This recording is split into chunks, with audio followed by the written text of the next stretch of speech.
Baiklah, di sini saya akan menyampaikan materi mengenai kerangka rencana bisnis atau business plan.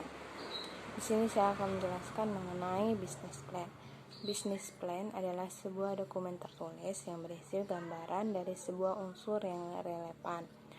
Unsur relevan tersebut terdiri dari unsur internal dan unsur eksternal mengenai rencana usaha tersebut. Pembuatan bisnis plan bertujuan untuk menghindari faktor-faktor yang menyebabkan kegagalan serta mengantisipasi setiap tantangan yang akan datang. Di sini ada alasan penting yang mendasari pembuatan bisnis plan, yaitu menjual dirimu pada bisnis, mendapatkan pembiayaan bank, mendapatkan dana investasi, menata aliansi strategi, mendapatkan kontrak besar, menarik karyawan kunci, menyelesaikan akuisisi, dan memotivasi dan memfokuskan tim manajemen.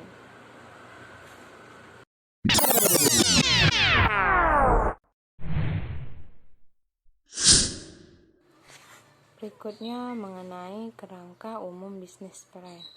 Yang pertama, nama perusahaan. Nama perusahaan sangatlah penting karena akan berdampak untuk jangka panjang. Pembuatan nama perusahaan ataupun nama usaha harus memiliki ciri khas tersendiri. Usaha harus memiliki ciri khas. Berikut adalah ciri-ciri nama usaha yang baik. Yang pertama, pendek dan simpel. Yang kedua, mudah dieja dan diingat. Yang ketiga, enak dibaca. Yang keempat, tidak tertinggal zaman. Yang kelima, bila melakukan ekspor, orang luar negeri harus mudah membaca merek tersebut. Tidak menyinggung suku, agama, dan ras, dapat memberikan sugesti kepada pengguna ataupun konsumen. Yang kedua yaitu rencana lokasi kegiatan usaha. Dalam pembuatan bisnis plan atau pelaku usaha perlu mencantumkan perencanaan lokasinya. Rencana lokasi ini menyangkut segala tempat yang akan digunakan dalam kegiatan usaha, seperti lokasi perusahaan, pertokoan, pabrik, atau industri, dan lain-lain.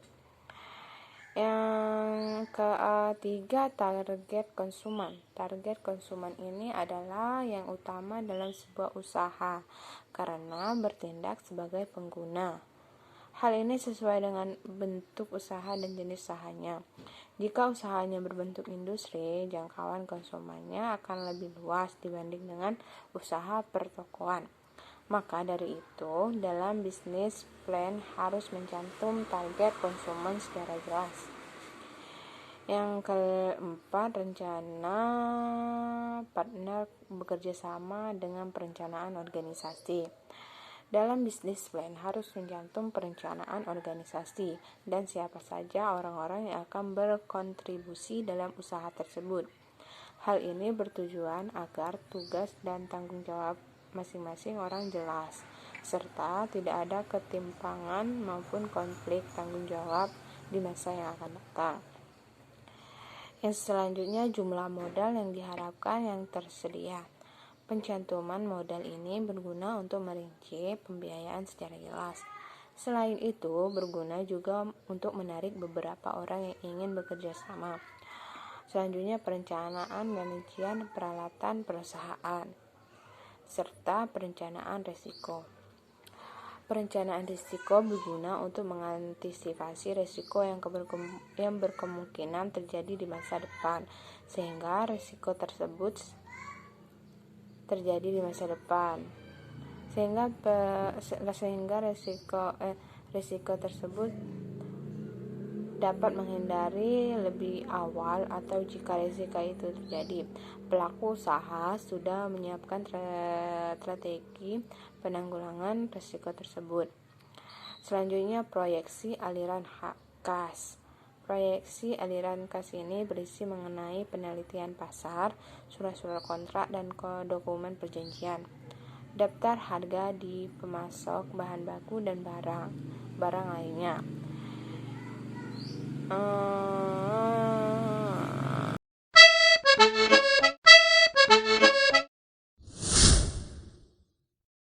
sini saya akan menjelaskan sedikit mengenai format umum bisnis plan. Yang pertama, latar belakang. Dalam latar belakang sendiri berisi alasan yang mendasari pendirian usaha. Bukan hanya itu, latar belakang juga membuat keadaan persaingan, peluang usaha, fasilitas yang dimiliki, dan prospek usaha di masa yang akan datang. Yang kedua, identitas pemilik. Untuk identitas pemilik sesuai dengan namanya, berarti membuat semua keterangan pemilik usaha tersebut seperti nama pemilik, tempat dan tinggal lahir, alamat rumah, telepon, jenis kelamin, status perkawinan, pendidikan terakhir, pengalaman kerja, dan keterangan yang pernah mengikuti beberapa pelatihan dan lain sebagainya. Selanjutnya yang ketiga yaitu data perusahaan.